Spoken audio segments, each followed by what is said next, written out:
یعنی ایک ایسی دعا ہے کہ جو ہر کام میں، ہر پریشانی میں پڑھی جا سکتی ہے، اور چونکہ میرے نبی علیہ السلام کی زبان اقدس سے نکلی ہے تو انشاءاللہ اس کے فوائد بھی اتنے ہی ہوں گے انشاءاللہ۔ اب یہ دعا ہے، میں اسے توڑ توڑ کے پڑھ رہا ہوں، پھر انشاءاللہ ایک ساتھ ملا کر پڑھوں گا تاکہ آپ سب میرے ساتھ مل کر پڑھیں، اسے یاد کر لیں، اسے لکھ لیں۔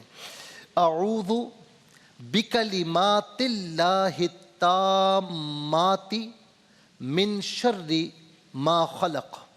اعوذ بکلمات اللہ التامات من شر ما خلق۔ جی شرری من شر ما خلق، میں اللہ کے احکامات کاملہ۔ اچھا یہ بنتا ہے کلمات کاملہ، لیکن احکامات دونوں ترجمے ہو سکتے ہیں۔ میں اللہ تعالیٰ کے احکامات یا کلمات تامہ کے ذریعے ہر مخلوق کے شر کی پناہ چاہتا ہوں یا چاہتی ہوں۔ یہ دعا جو ہے آپ کم از کم صبح اور شام میں صبح جب اٹھیں، نماز پڑھ چکے ہوں یا جو بھی وقت ہو، آپ صبح کے وقت اس سے کنسنٹریشن کے ساتھ ذرا بیٹھ کر اور قبلہ رو ہو کر کوشش کریں، یہ دعا پڑھیں۔ یہ دعا کم از کم 7 مرتبہ پڑھیں، اول آخر 3 بار درود شریف، اور عشاء کی نماز کے بعد جب آپ کاموں سے فارغ ہو جائیں، جب آرام کا ارادہ ہو تو اس سے پہلے کوشش کریں کہ باوضو ہو جائیں، نہ ہو تو کوئی مسئلہ نہیں، باوضو ہو کر اس کا فائدہ جو ہے ڈبل ہو جاتا ہے۔ جی تو باوضو ہو کر یا باوضو نہیں ہے تو تب بھی جائے نماز پر بیٹھ کر قبلہ رو ہو کر، یا کہیں پر بیٹھے تو قبلہ رو ہو جائیں، یہ مناسب ہے، اور یہ 7 مرتبہ پڑھیں اول آخر 3 بار درود شریف کے ساتھ۔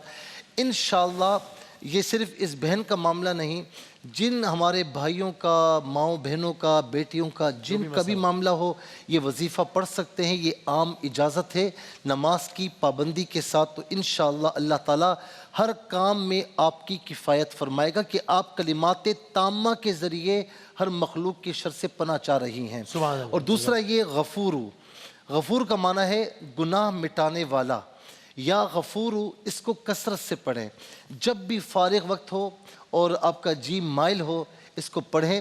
میں آپ کو کہوں کہ جو استغفار ہے نا، اگر وقت ہے تو 1 منٹ اگر ہے تو میں بتا دوں۔ جی قرآن کریم میں ایک آیت کریمہ ہے، فَقُلْتُ اسْتَغْفِرُوا رَبَّكُمْ۔